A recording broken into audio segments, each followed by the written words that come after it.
एक समय की बात है। एक दिन गौतम बुद्ध अपने शिष्यों के साथ एकदम शांत बैठे हुए थे। उन्हें इस प्रकार बैठे हुए देख शिष्य चिंतित हुए कि कहीं वह अस्वस्थ तो नहीं है।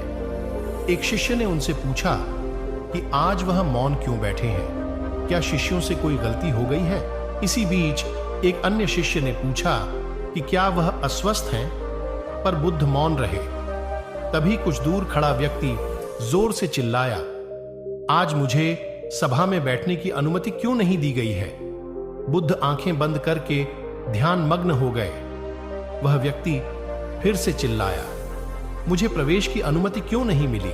इसी बीच एक उदार शिष्य ने उसका पक्ष लेते हुए कहा कि उसे सभा में आने की अनुमति प्रदान की जाए। बुद्ध ने आंखें खोली और बोले, नहीं, वह अछूत है, उसे आज्ञा नहीं दी जा सकती। यह सुनकर शिष्यों को बड़ा आश्चर्य हुआ। बुद्ध उनके मन का भाव समझ गए और बोले, हां, वह अछूत है। इस पर कई शिष्य बोले, हमारे आश्रम में जात पात का कोई भेद ही नहीं, फिर वह अछूत कैसे हो गया? तब बुद्ध ने समझाया, आज वह क्रोधित होकर आया है।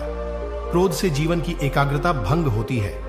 क्रोधी व्यक्ति प्राय मानसिक हिंसा कर बैठता है, इसलिए जब तक वह क्रोध में रहता है तब तक अछूत होता है।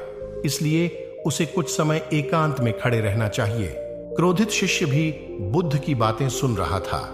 पश्चाताप की अग्नि में तपकर वह समझ चुका था कि अहिंसा ही मनुष्य का महान कर्तव्य व परम धर्म है।